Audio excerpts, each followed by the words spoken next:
Hello guys! Welcome po dito sa isang isla dito sa delta ng Mekong dito sa Vietnam. Habang nanonood kami kanina ng mga katutubong Vietnamese na kumakanta ng kanilang mga tradisyonal na awitin, binigyan kami ng simpleng merienda, ang lemongrass tea o tsaa na gawa sa tanglad. Tsokolate mula sa kanilang sariling kakao at matamis na pinatuyong nyug. Sa simpleng ito, agad mo mararamdaman ang isa sa pinakakilalang ugali ng mga Vietnamese, ang kanilang pagiging magiliw at mapagbigay sa mga bisita. Pero saan nga ba nag-ugat ang pagiging hospitable ng mga Vietnamese? Ayon sa kanilang kasaysayan, malalim ang ugat ng hospitality sa kulturang agrikultural ng Vietnam.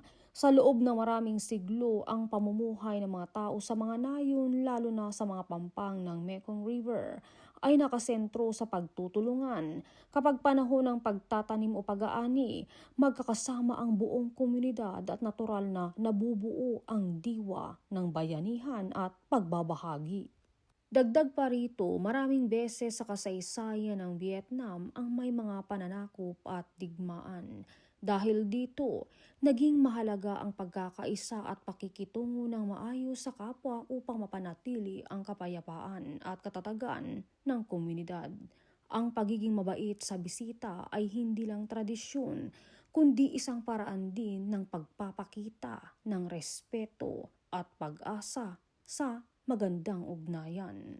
Hanggang ngayon, dala-dala pa rin ng mga Vietnamese ang kulturang ito, kaya kahit sa simpleng pagbisita sa isang isla o baryo, mararamdaman mo ang init ng kanilang pagtanggap mula sa pagkain hanggang sa ngiti at pakikipagkwentuhan.